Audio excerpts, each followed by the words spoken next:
አስተያየታችሁ የማንቸስተር ዩናይትድ ደጋፊዎችና ከአርሰናል ደጋፊዎች ውጪ ኮመንት ላይ ሀሳባችሁን አስቀምጡልኝ። ዴክላን ራይስ የዓመቱ ኮከብ ተጫዋች ይገባው ነበር ወይስ አይገባውም? ትናንትና ማታ በተካሄደው የ2026 ፕሮፌሽናል ፉትቦል አዋርድ ላይ የክብር ስነ ስርዓት ላይ የማንቸስተር ዩናይትዱ ካፕቴን ብሩኖ ፈርናንዴዝ የዓመቱ ኮከብ ተጫዋች ተብሎ ተመርጦ ነበር ይታወሳልም። ነገር ግን በአርሰናል ደጋፊዎችና በብዙ የእግር ኳስ ተንታኞች ዘንድ ትልቅ ክርክር ተነስቷል።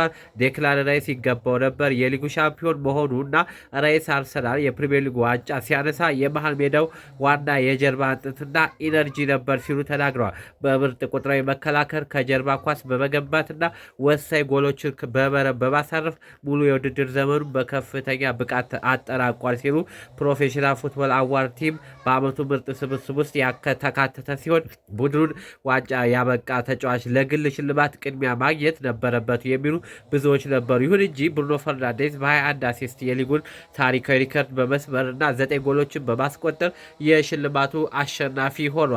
ብሩኖ ፈርናንዴዝ እርሶስ ብሩኖ ፈርናንዴዝ ማሸነፍ ነበረበት ወይስ ዴክላን ራይስ የዓመቱ ምርጥ ተጫዋች መባል ነበረበት? ሀሳብ አስተያየታችሁ ኮመንት ላይ አስቀምጡልኝ። ሀሳብ ካላችሁ ኮመንት ላይ አስቀምጡልኝ። ለማንኛውም ብሩኖ ፈርናንዴዝ ትላንትና የፕሮፌሽናል ፉትቦል አዋርድ አሸናፊ ሆኗል ከዴክላን ራይስ በተሻለ ተገኝቶ